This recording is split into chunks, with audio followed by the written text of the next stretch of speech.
ये कहानी है आगरा की, जिसमें धर्मेश नाम का बच्चा था। धर्मेश एक अनाथ आश्रम में रहता था। उसे नहीं पता उसके माँ बाप कौन थे। उसके लिए उसका परिवार अनाथ आश्रम के बच्चे और उनकी देखभाल करने वाले लोग थे। वो बच्चों के साथ बहुत खुश रहता था। अनाथ आश्रम में भी उसे सब बहुत प्यार करते थे, क्योंकि वो अनाथ आश्रम का सबसे प्यारा और अच्छा बच्चा था। सबसे मिलजुल कर रहता था। अगर किसी को किसी चीज की जरूरत होती थी तो वो उनकी हमेशा मदद करने के लिए तैयार रहता था। एक दिन उनके सर बच्चों से कहते हैं, बच्चों तुम सब कल तैयार रहना। मैंने कल प्लान बनाया है कि मैं तुम्हें एक अच्छी सी फिल्म दिखा के लाऊंगा, तो तुम सुबह जल्दी उठकर नाश्ता करके रेडी रहना। मैं तुम्हें फिल्म दिखा के लाऊंगा बच्चों। बच्चे ये सब सुनकर बहुत खुश हो जाते हैं और तेज से चिल्लाने लगते हैं, मजा आ गया, कल तो हम सिनेमा हॉल जाएंगे, सर हमें पिक्चर दिखाने ले जाएंगे। ये सब बच्चे बहुत खुश होते हैं और धर्मेश भी बहुत खुश होता है। वो सब फिल्म देखकर आते हैं तो धर्मेश सबसे एक ही बात कहने लगता है, मैं भी बड़ा होकर आईपीएस ऑफिसर बनूंगा, जैसा आज उस फिल्म में देखा था बिल्कुल वैसा ही बनूंगा। अपने देश की रक्षा करूंगा और गलत काम करने वालों को जेल में डालूंगा।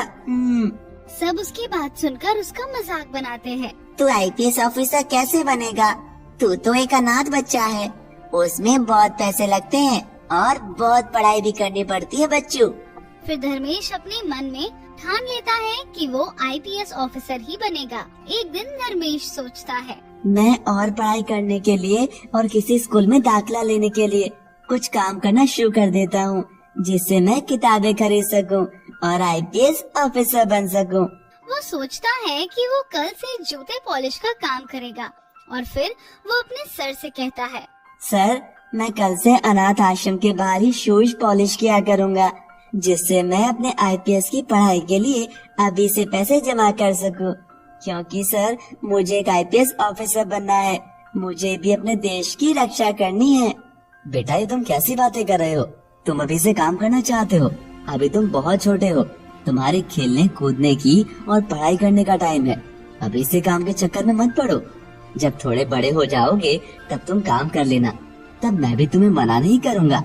नहीं सर मैं काम करना चाहता हूँ, क्योंकि एकदम से मेरे पास पैसे नहीं जमा होंगे और आपको पता है मैं अनाथ हूँ, मेरे को कोई पैसे भी नहीं देगा कि मैं पढ़ सकूँ। इसीलिए मैं अभी से पैसे इकट्ठा करूँगा, जिससे मैं आईपीएस ऑफिसर बन सकूं। उसके लिए मुझे अभी से काम करना शुरू करना होगा सर। बेटा अगर तुम अभी से काम करोगे तो तुम अभी छोटी क्लास की पढ़ाई कैसे करोगे?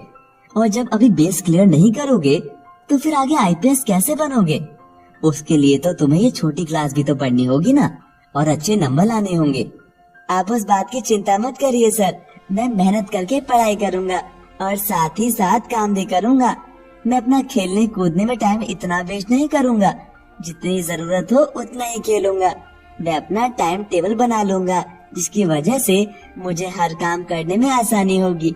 बस मैं आपको ये बताना चाहता हूँ कि कल से मैं अनाथ आश्रम के बाहर ही बैठकर शू पॉलिश किया करूँगा सर। अनाथ आश्रम का इंचार्ज धर्मेश को बहुत समझाने की कोशिश करता है, लेकिन धर्मेश उनकी एक बात नहीं सुनता और वो अगले दिन से अनाथ आश्रम के बाहर बैठकर शू पॉलिश करने लगता है। आते जाते लोग उसे एक ही सवाल कहते थे, अरे तुम तो बहुत छोटे हो, अभी से काम करना क्यों शुरू कर दिया? अभी तो तुम्हारी पढ़ाई लिखाई की उम्र है, तो वो करो ना। अभी से काम करोगे तो पढ़ोगे कब बच्चे? सर मैं पढ़ाई करने के लिए ही ये काम कर रहा हूँ। काम करके मैं आईपीएस ऑफिसर बनना चाहता हूँ, जिसके लिए मुझे पैसों की जरूरत होगी, जिससे मैं किताबें खरीद सकूं।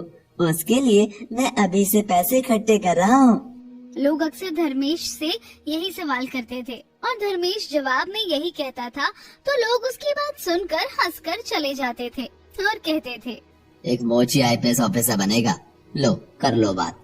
इतना कहकर सब लोग जोर जोर से हंसने लगे और कहते हैं, तू पागल है क्या? इतने बड़े बड़े घर के बच्चे जिन्हें हर चीज की फैसिलिटी मिलती है, वो तो आईपीएस ऑफिसर बन नहीं पाते। तू आईपीएस ऑफिसर बनेगा? सब उसका मजाक उड़ाकर चले जाते हैं। धर्मेश उनकी बातें सुनकर दुखी तो होता है, लेकिन वो कभी हार नहीं मानता और अपने मन में ठानता है, मैं सब लोगों को गलत साबित करूंगा कि कैसे एक अनाथ बच्चा जो मोची का काम करता है वो आईपीएस ऑफिसर बनकर दिखाएगा अपने बलबूते पर। और वो दिन में काम करता और रात में अपनी पढ़ाई करता। वो बहुत मेहनत करता, खेलने का भी समय निकालता और अपने लिए धीरे धीरे पैसे भी जमा करने लगा। वो कहते हैं ना कि जब हम खुद की मदद करते हैं तो ऊपर वाला भी हमारी मदद के लिए आगे आ जाता है।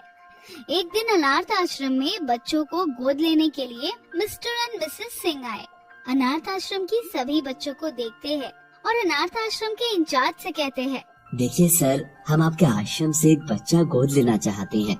हमारी कोई औलाद नहीं है तो हमें एक बच्चा चाहिए जिसे हम पाल पोस कर बड़ा कर सकें और अपना वारिस बना सकें। ये तो इन बच्चों की खुश नसीबी है सर कि आप इन्हें गोद लेना चाहते हैं। आप देख लीजिए कि आपको कौन सा बच्चा सही लगता है जिसे आप गोद लेना चाहते हैं। मिस्टर सिंह और मिसेस सिंह सारे बच्चों से मिल लेते हैं, लेकिन उन्हें समझ नहीं आता कि वो कौन सा बच्चा गोद ले, क्योंकि उन्हें सारे ही बच्चे अच्छे लगते हैं।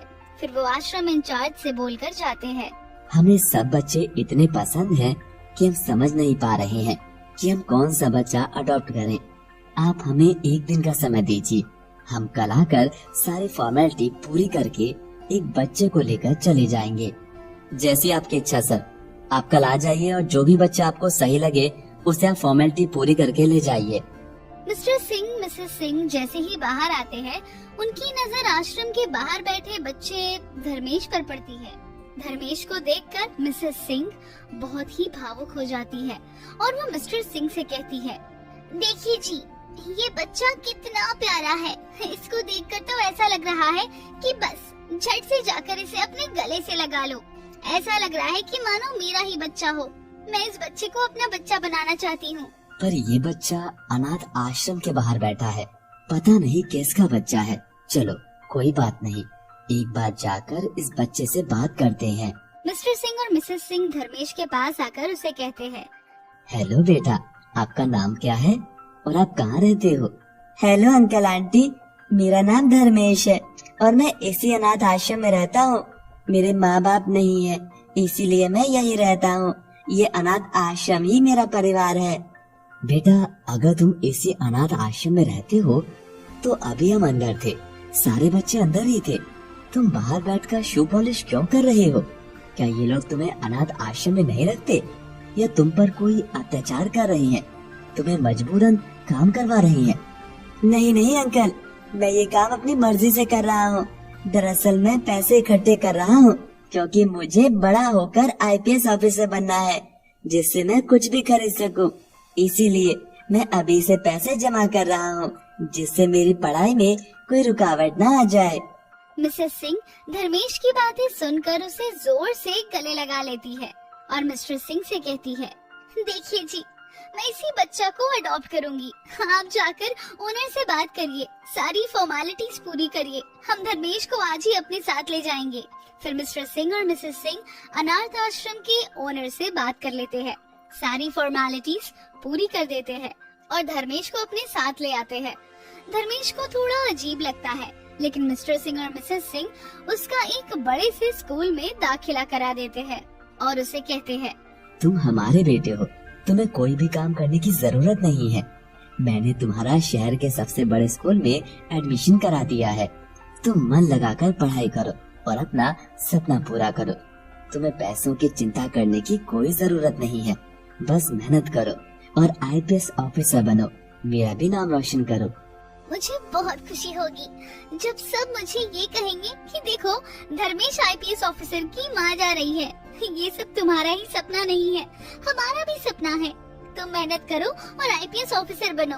आप दोनों का शुक्रिया अदा कैसे करूं, मुझे समझ भी नहीं आ रहा। मैंने कभी सोचा भी नहीं था कि मेरे जीवन में इतनी खुशियाँ आएंगी कि मुझे मेरा सपना साकार होने का रास्ता तो मिलेगा ही, पर साथ ही साथ मुझे प्यार करने वाले माँ बाप भी मिल जाएंगे।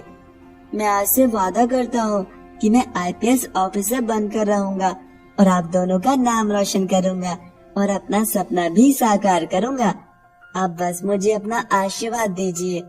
और जैसे ही धर्मेश ने कहा था, वो बहुत मन लगाकर पढ़ाई करता है, अपने स्कूल कंप्लीट करके यूपीएससी की तैयारी करता है और आईपीएस एग्जाम क्लियर कर लेता है और आईपीएस ऑफिसर बन जाता है। उसे आईपीएस ऑफिसर की यूनिफॉर्म में देखकर उसके माँ बाप बहुत खुश होते हैं।